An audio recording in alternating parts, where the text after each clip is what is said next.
Leo tumekuwa na siku muhimu kwelikweli, siku ambayo kwangu mimi ukiniuliza naweza kuitem kama siku ya kihistoria kwa klabu yetu ya Yanga. Ukiangalia mchakato mzima toka ulivyoanza klabu ya Young Africans kutangaza nafasi kwa kampuni au taasisi mbalimbali kuja kushirikiana na uongozi wa klabu yetu kwenye ujenzi wa uwanja wa klabu yetu.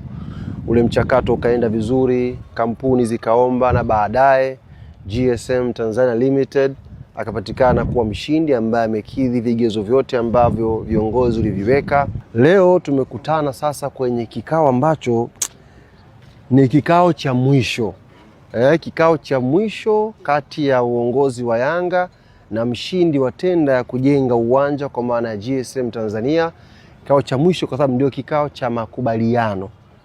Kikao cha makubaliano namna gani sasa pande hizi mbili zinashirikiana kuanzia kwenye umiliki wa huo uwanja, cost zitakuwaje, uwanja unaanza lini kujengwa. Kwa kila kitu kimekamilishwa leo. Siku ya Ijumaa panapojaliwa Mwenyezi Mungu tutakwenda kufanya hafla nyingine kubwa ya kihistoria sasa, ambayo waandishi wa habari wa Tanzania, mashabiki na wapenzi wa klabu ya Young Africans watakwenda kushuhudia zoezi kwanza la kusaini mkataba huo mashirikiano kati ya klabu hizi mbili, na kwa mara ya kwanza mtakwenda kuona pia picha ya mradi, na kwa mara ya kwanza pia mtakwenda kutambulishiwa mradi unakwenda kuanza lini kujengwa. Hivi leo kwenye kikao mpaka nawaambia ni kikao cha kihistoria, mpaka kampuni ambayo itajenga, yani hao wataalamu watakaojenga tulikuwa nao pia ndani wakituelezea huo mradi kwa ujumla utakapokuwa. Kiukweli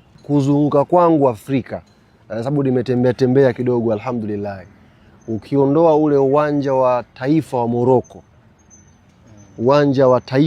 wa Morocco, sijaona uwanja mwingine mzuri zaidi ya huu ambao utajengwa hapa wa Yanga.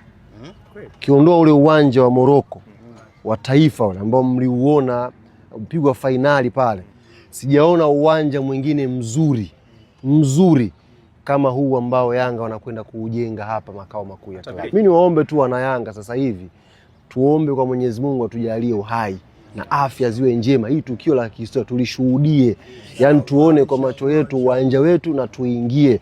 Pale rais mwishoni alidokeza pale hata mechi ya ufunguzi ikiwezekana hata Arsenal waje hapa tuwashone.